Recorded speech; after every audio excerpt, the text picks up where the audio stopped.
निश्चितच केंद्र सरकारच्या या निर्णयाची सुरुवात आज पहिल्यांदाच या आमच्या मापसूच्या कार्यक्रमाच्या पासून झाली आणि त्या कार्यक्रमात उपस्थित राहण्याचा योग माननीय मोहनजींसोबत उपस्थित राहण्याचा योग मला आज आला। निश्चितच वंदे मातरम हे देशाच्या स्वातंत्र्य लढ्याचा हे गीत आहे आणि निश्चितच त्या स्वातंत्र्य लढ्याचा त्या स्वातंत्र्याचा अभिमान आपल्याला वाटला पाहिजे आणि म्हणून हे गीत प्रत्येक शासकीय कार्यक्रमात किंबहुना मला असं वाटतं की प्रत्येक कार्यक्रमात हे गीत गायला गेलं पाहिजे आणि त्या संदर्भात निश्चितच एक देशभावनाची भावना आपल्या याच्यात येते। एक देशासाठी विचार करण्याची एक भावना आपल्यामध्ये येते। हो, चंद्रपूरच्या सत्ताकारणीवरून संजय राऊत यांनी काँग्रेसवर टीका केली की काँग्रेसचे लोक आपापसात भांडत राहिले, आमच्या नगरसेवकांना मान दिला नाही म्हणून ते भाजपसोबत गेले। निश्चितच मी मागे म्हटलं होतं की उद्योजकांना आता समजून आलेलं आहे की काँग्रेससोबत जाऊन त्यांनी स्वतःचा नाश केला, स्वतःच्या पक्षाचा नाश केला आणि आता त्यांचा सर्वनाश होऊ नये आणि म्हणून मला असं वाटतं की संजय राऊतजी काँग्रेसच्या विरोधात या प्रकारचं स्टेटमेंट देत आहे। काँग्रेस आणि आता उभाटा मला वाटत नाही की याच्या पुढे हे सोबत राहतील आणि निश्चितच हे एक चांगला निर्णय उभाटाच्या माध्यमातून माननीय उद्धव ठाकरेजींच्या माध्यमातून होत आहे।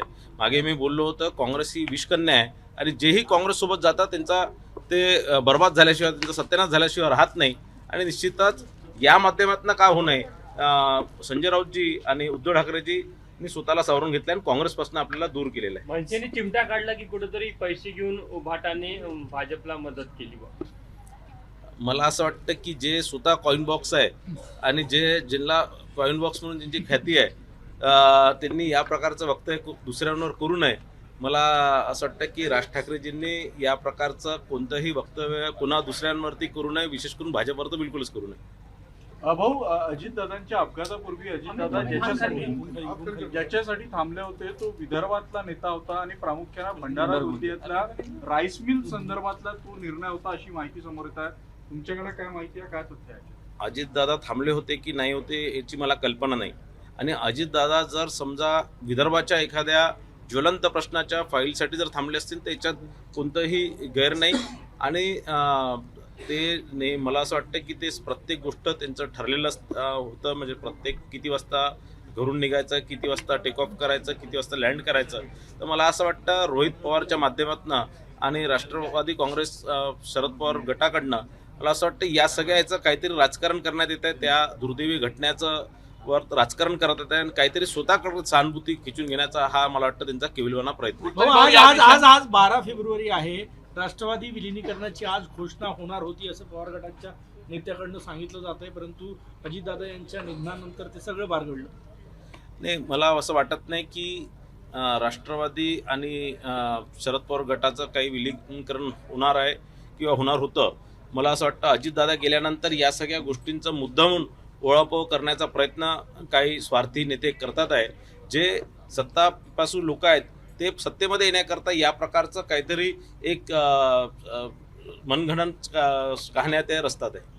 Thank you. वो हिंदी में बोलेंगे कि जिस तरीके से कल केंद्र सरकार ने वंदे मातरम को लेकर के एक बहुत महत्वपूर्ण निर्णय लिया और आज शायद देश में संभवतः आपका पहला एक संस्थान है जहाँ पर आप भी आयोजक थे और ये वंदे मातरम पूरा 3 मिनट का गाया गया। सरसंघ चालक जी भी थे, क्या कहेंगे?